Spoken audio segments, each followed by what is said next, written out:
Okay mga idol, approaching na tayo dito sa Ibahay Hospital. So we are home. Yeah, thank you Lord, you're my refuge. Woo! Yeah. Let's go home. Let's go home mga idol. Ang hirap kanina yung pinagdaanan ko. Pas ng hangin, ang bigat ng dala ko. Hirap pagbalanse. Ang bibilis ng mga sasakyan. You know, if you trust in the Lord Jesus, yeah, in the name of Jesus, amen. Lahat po posible.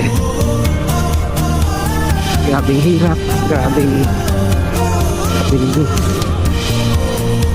tibay ng puso dahil tiwala lang po tayo sa Kanya.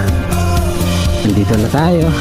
Oh God, what a day to finish.